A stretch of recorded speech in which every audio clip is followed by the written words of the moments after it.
mas também não dá para jogar com todos os jovens, ele ainda vai entender como vai funcionar. Eu gostei, eu fiz o jogo do Bangu. Ele jogou num 4-4-2 bem tradicional, mais ou menos como o Flamengo joga, com os dois atacantes lá. Ele jogou com... Como é que foi o nome do menino? Ontem ele começou com o Miguel e o Nenê, centralizados. Miguel, né? É. Ontem, o Miguelzinho. Isso. Mas no Bangu jogou outro menino na frente. É, porque o Nenê não jogou contra o Bangu, né? O Ele Nenê preservou o Hudson e o Nenê contra o Bangu, sim, né? Sim, não jogou o Hudson. Por isso que eu tô falando. É. Ele tem modificado o time durante esses 4 jogos de campeonato estadual. Então não dá para fazer uma avaliação. É lógico que as vitórias dão a ele mais força e mais confiança para experimentar mesmo, para dar confiança aos que estão começando agora. Eu acho que é importante. Muito mais importante para isso, para ele poder trabalhar com tranquilidade, não ter nego da imprensa, corneteiro, torcedor em rede social, mandando... Pô, mas tem que ganhar, não ganhou do time do Flamengo juvenil, não ganhou do Bangu, não ganhou nada. Ele fileirou 4 vitórias e aí ele tem a moral suficiente e a tranquilidade para poder modificar, para poder experimentar, para poder pensar em algumas maneiras de encaminhar esse Fluminense para a temporada. Contra o Bangu começaram o Lucas Barcelos e o Matheus Alessandro. Matheus Alessandro. Não, mas aí o Matheus jogou do lado. Jogou 2 atacantes, o Lucas e o Miguel. E do lado direito jogou o Iago. Ok. O que eu achei legal também... Por isso que eu falei de que jogou num 4-4-2 tradicional. Foi o Odair colocar o time principal contra os meninos do Flamengo, né? Que ele tinha de melhor. Ele tinha de melhor. O Vasco não, o Vasco foi o contrário. Meio que igualou ali o time. O Odair não, daí botou o time principal, ganhou, fez o papel dele e vamos embora. E o Fluminense comemorou muito essa vitória. É legal o quê, Serito? Não, eu acho que é legal o Abel fez o time reserva, você falou assim, tô com o Abel. Não. Então é boa. Boa provocação. Bota aí, boa provocação. Eu tava aqui. Você tava, a gente tava aqui e ele falou assim, o Abel fez certo. Não tinha que arrumar uma confusão aqui, não sei o quê. Aí agora tu tá com o daí? Só uma coisa, pra quem não entende, mas por que os caras estão comemorando vencer a garotada do Flamengo? Estão comemorando porque é um Fluminense, cara. Não importa se do outro lado tem o garoto do Flamengo. É a torcida do Fluminense comemorando o clube. Né? Uma vitória do clube. Tínhamos mais de 45 mil pessoas no Maracanã, um público legal. Tem que comemorar. Tinha mais calcanhar no quantas pessoas foram ao Maracanã ontem? O pagante foi 43.662. Público, cara. E como é que estava a divisão? Mas acho que presentes 46. Olha lá, 46. Como é que estava a divisão? Tinha mais flamenguista tinha ou mais flamenguista, mas flamenguista? As 2 torcidas compareceram bem. E assim, o torcedor do Fluminense realmente fez festa, comemorou bastante. No gol, então, que o Nenê, que é de calcanhar, né? Que ainda dá uma graça a mais. Comemoraram bem, assim, valeu muito. E os flamenguistas também saíram revoltados, claro. Claro que depois tem aquela provocação, né? Eles cantando, ganharam o Brasileiro, a Libertadores e o Carioca, mas... A gente hoje destacou que contra o Vasco havia mais vascaíno no estádio e ontem a gente falava, nos últimos Fla-Flus, a torcida do Fluminense tem ido em número muito baixo.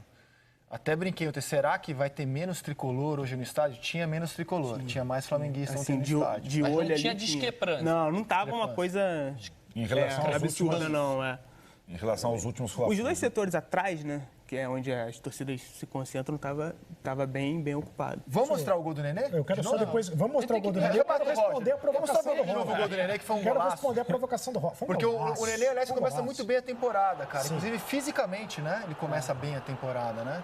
Vai estar com a gente daqui a pouco. Tem um lance, não sei se vai passar, que ele rouba a bola ali na lateral esquerda. Ele recua, rouba a bola, sofre a falta.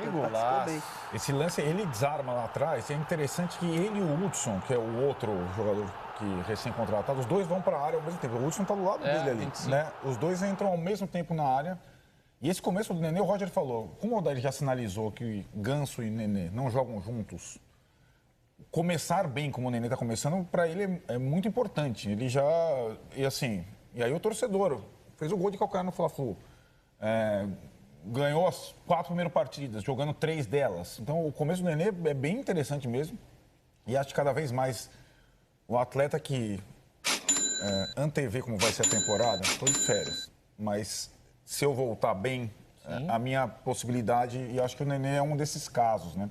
Ele já voltou podendo jogar, já jogou a primeira partida. e enfim, emendou uma sequência importante e ele vai cair nas graças do torcedor, que não tinha acontecido até então, no ano passado. Ainda eram lampejos, né? Agora ele teve uma sequência. Não, o Fluminense ontem tinha, assim, quando o Felipe fala que jogou o melhor, é o que tinha de melhor à disposição, porque o Nino está na seleção, o Ganso está fazendo um trabalho de reequilíbrio muscular. Marcos Paulo também não está. Não teve aquela... Matheus Ferraz também não está. Não foi deliberadamente um time de garotos como o Vasco fez. Agora responda ao Roger Flores, Cereto. Muito obrigado pelo espaço. É o seguinte, primeiro que são coisas absolutamente diferentes. O Fluminense está levando, são coisas absolutamente... Eu vou explicar para o senhor, Roger Flores. Então vai. Primeiro, o Abel Braga não tinha nada a ganhar em botar o time principal na segunda rodada do campeonato contra o Flamengo, naquele momento, sendo que o Abel deixou claro desde o início que a prioridade do Vasco é a Copa Sul-Americana, que para o Vasco começa na semana que vem. Aquela altura do campeonato... E você acha que para o Fluminense, Copa do Brasil, o Fluminense começa também desde o início, Sul-Americana mas o Fluminense desde o início está levando a sério o campeonato estadual.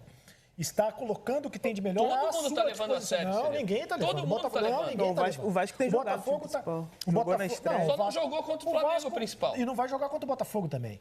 Contra o Botafogo, o Vasco vai botar o time em reserva. Mas aí você pode pensar em alguma coisa. Não está levando a sério o campeonato estadual. O Botafogo já começou a botar todo mundo. O Botafogo, depois de duas, tomou pau nas 2 ou 3 primeiras rodadas, colocando o time em reserva, não está levando a sério o campeonato estadual. O Flamengo está fazendo o que pode no campeonato estadual, colocando o time sub-20, porque o time principal se apresentou essa semana. E o Fluminense está usando times mesclados. O Fluminense está também. levando, mas está colocando em campo o que ele consegue colocar. Ele está levando a sério o campeonato estadual. Não botou o Ganso ainda, porque o Ganso ainda está se condicionando fisicamente. Outros jogadores estão machucados. Tem mexido muito. Mas já tem um desenho de um time, tem uma cara de um time. O que o Nenê fez ontem pelo Fluminense é o retrato do que o Fluminense está fazendo no campeonato. O Nenê está se levando a sério, o Nenê está levando a temporada a sério e o Fluminense está mostrando, através do campeonato estadual, que está levando o seu torcedor a sério, valorizando o campeonato estadual. E se o Fluminense tivesse perdido ontem, você teria essa mesma posicionamento? Disse ontem aqui que era obrigação do Fluminense ganhar do Sub-20, não disse? Disse. Falou. E o Fluminense cumpriu a obrigação. Se bancou e botou o principal para jogar contra o Flamengo... Eu só acho que você está tendo duas... Não, senhor, posições diferentes em relação a dois times grandes aqui no Rio contra o Flamengo. Foi boa, mas o senhor me permite uma parte? Por favor. Obrigado. Eu, como você... O senhor gostou do debate? O debate é bom. Tá ótimo o debate. É bom. Tá ótimo o debate. Me provoque mais, por favor. E eu gosto de mudar de opinião. Sim. É quando os fatos me mostram que eu dei uma opinião que eu falo, caramba, aquela opinião não foi boa. Eu, como você, entendi os motivos que levaram o Abel a colocar um time de garotos. A pressão, se o time titular perdesse, etc, etc, etc. Vendo a festa que o Fluminense fez ontem na vitória e lembrando que tinha mais vascaíno que flamenguista na derrota do Vasco por 1-0, hoje eu sou obrigado a dizer o seguinte, o Abel não estava em sintonia com o torcedor.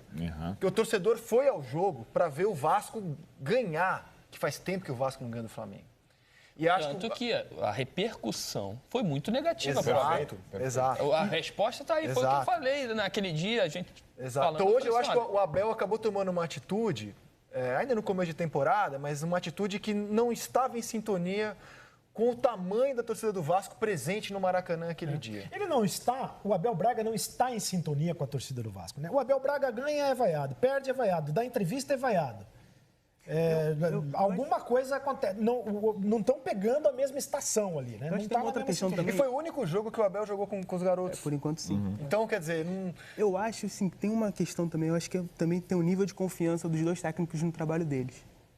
Ver o Abel colocar o time reserva, tanto contra o Flamengo quanto o Botafogo, mostra um certo pragmatismo. Vou me segurar aqui para não tomar... Pronto.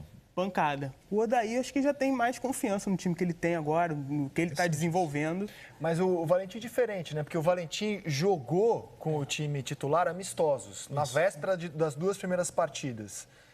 O Abel não jogou com o time, ele descansou o time, jogou contra o Bangu com o time principal. Foi uma estratégia diferente. No domingo e na quarta-feira enfrentou o Flamengo com a garotada, né? O Valentim, também não estou dizendo que é certo, mas o Valentim... Ele pelo menos pode dizer, não, eu estava jogando amistosos com o time titular. Ele alongou a pré-temporada dele, né? Eu acho que são estratégias diferentes, sobretudo a do Odair e a do Abel, os dois técnicos que chegaram recentemente, né? O Valentim já conhecia o Botafogo e as suas situações, o Jesus, idem com o Flamengo, já tinha o planejamento para esse ano. Em comum com o Abel e o Odair estava a desconfiança, né? Opa, o primeiro trabalho do Odair fora do Sul, num estilo, né, que ficou até estigmatizado como um treinador pragmático, jogar só pelo resultado, então tinha muito tem ainda muito Mas que deu um resultado para o Inter durante 2 anos. Super, até ia E chegou numa final de Copa do Brasil. Sem dúvida. E o que a gente está discutindo aqui é que na final da Copa do Brasil aí dá uma imagem diferente do que foi a campanha realmente. Não, e acho que assim, a queda do Inter pós saída do Odair ainda valoriza o trabalho. E ainda te falo mais. Na final da Copa do Brasil, o que faz o Inter perder é ele fugir um pouco do pragmatismo dele, das características dele, porque estava sendo muito cobrado. Porque aí ele tira o Edenilson no meio tempo, joga para lateral, substitui o Patrick, então ele perde o coração do Internacional muito em cima daquilo que foi criticado e cobrado. Se ele mantém o pragmatismo dele, eu acho que as chances provavelmente seriam maiores. Não estou falando aqui que o Inter ganharia, mas... Mas eu acho assim, ele conseguiu, em rápidas 2 semanas... Tudo bem que o time ajudou, os resultados vieram e essa cartada contra o Flamengo era muito importante, já ganhar uma salvaguarda com o torcedor tricolor pelas próximas semanas. O início do trabalho, agora ele vai poder escolher quando que o Ganso vai jogar, quando que ele vai jogar. Tem também o Abel ele não conseguiu dar a cartada ainda, por isso que o Cereto fala da falta de sintonia desde a chegada, talvez desde a entrevista, desde a opção pelas reservas contra o Flamengo. E aí o Abel vai ter que remar. Mas tem uma questão também, que se você for pensar, o Vasco só teve o Cano de reforço. E perdeu o Guarim, perdeu o Henrique.